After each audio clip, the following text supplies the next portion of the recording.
आदित्य ठाकरे यांची प्रचार फेरी जी आहे ते सुरू झालेली आपल्याला पाहायला मिळते। आदित्य ठाकरे वरळीत आले, धुराळा उडतोय, काय धुराळा नुसतं भाजप उडवतं, आम्ही प्रचार करतो, आम्ही लोकांमध्ये जात आहोत आणि जी आम्ही कामं 2.5 वर्षात आमच्या केली आणि जी भाजपने महाराष्ट्राची हाल करून ठेवलेत ते लोकांसमोर आणतो।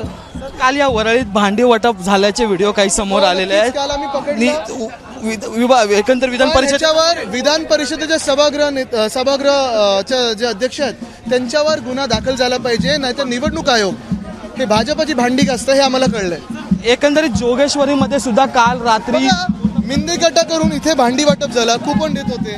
मग तिथे तसं पाहायला गेलं तर तुम्ही जोगेश्वरीमध्ये बघा, जे शिवसेनेच्या नावावर वाढले, शिवसेनेच्या नावावर ज्यांनी क्लब बनवले, सगळं काही केलं, पैसे खाल्ले आणि म्हणून मिंदे गटात जायला लागले, हेच लोक शिवसैनिकांवर हल्ला करायला लागले।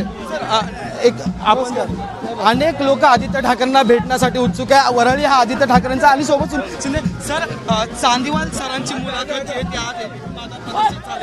आणि त्यांनी म्हटलं की मी अनिल देशमुख यांना क्लीन चिट दिली नाही। मला वाटतं अजून मी पाहिलीच नाही मुलाखत, तर मी काय म्हणू शकतो त्याच्यावर। पण या उद्धवजींना या सगळ्या घटनेचा क्रम त्यांनी सांगितला, तेव्हा ते म्हटलं की मला जे मी पाहिलं नाहीये त्याच्यावर मी बोलू शकत नाही। आणि आपण ती गोष्ट हीच आहे की आज आपण पाहतोय महाराष्ट्राला मागण्याचं काम भाजपाने केलेलं आहे, ते कशासाठी केलेलं आहे?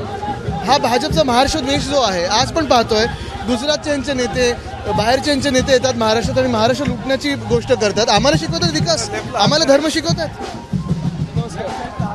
आपण जर पाहिलं तर अनेक लोक या ठिकाणी येऊन भेटतात आहेत। सर एकीकडे तुम्हाला अनेक लोक येऊन भेटताना पाहायला मिळत आहे, पण दुसरीकडे असे नारे येतात कटेंगे तो बटेंगे, एक येतो सेफ, कसं हे आम्ही एक राहिलो तर महाराष्ट्रामध्ये भाजपपासून सेफ राहू, आणि कटेंगे तो बटेंगे हे पण बरोबर आहे, बटेंगे तो कटेंगे, कारण जर आम्ही विखुरले गेलो तर भाजप आमचा खिसा कापणार, कारण भाजप हा लुटेऱ्यांचा पक्ष आहे। कोणतीही निवडणूक असली तर शिवाजी पार्कची सभा एक महत्त्वाची असते। प्रत्येक वेळी या शिवाजी पार्क मैदानातून खरं तर आवाज जो आहे तो शिवसेनेचा पुकारला जातो, पण यंदा अद्याप मैदानाचा तिढा जो आहे तो सुटलेला नाही। तुम्हाला परत एकदा सांगतो मी, सगळी यंत्रणा ही भाजपसाठी काम करते हे स्पष्ट आहे।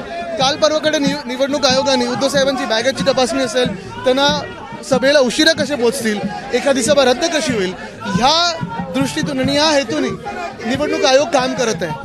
खरं तर पहिलं तर वरळी हा आता तुमच्या समोर अनेक उमेदवार देण्याचा प्रयत्न जो सुरू झालेला आहे। मनसे असो किंवा मग शिंदेच्या शिवसेनेकडून मिलिंद देवरा यांना मैदानात उतरवलं जातं। बघा, एक असे उमेदवार आहेत जे राज्यसभेची सीटचं क्वेश्चनिंग घेऊन येतात, टाइमपास करायला उतरलेले आहेत। त्यांना आमच्या पक्षात यायचं होतं, आम्ही सीट नाकारली, मिंदे गटात गेले, पण त्यांच्यासारख्याने ज्यांना गांधी परिवाराने सगळं काही दिलंय अशी गद्दारी करणं हे त्यांना शोभत नाही। दुसरी गोष्ट, मनसे जो पक्ष आहे, मी वैयक्तिक कधी बोलत नाही, पण आज दुर्दैवाने मनसे गुजरातच्या भूमिपुत्रांसाठी लढत आहे, महाराष्ट्राच्या भूमिपुत्रांसाठी नाही। ज्या ठिकाणी शिवसेना भवन येतं त्या ठिकाणी सुद्धा तिरंगी लढत होताना पाहायला मिळते।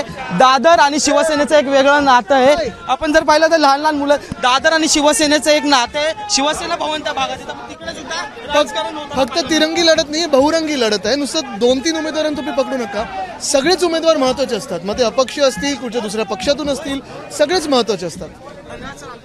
तर हे होते आदित्य ठाकरे आणि त्यांचा प्रचार जो आहे तो ह्या ठिकाणी सुरू झालेला पाहायला मिळत, आणि नेमकं आता जर पाहिलं तर मोठ्या प्रमाणात गर्दी सुद्धा या ठिकाणी झालेली पाहायला मिळते। व्हिडिओ जर्नलिस्ट अक्षय सह, मी अजय माने, एबीपी माझा, मुंबई। एबीपी माझा, उघडा डोळे बघा नीट।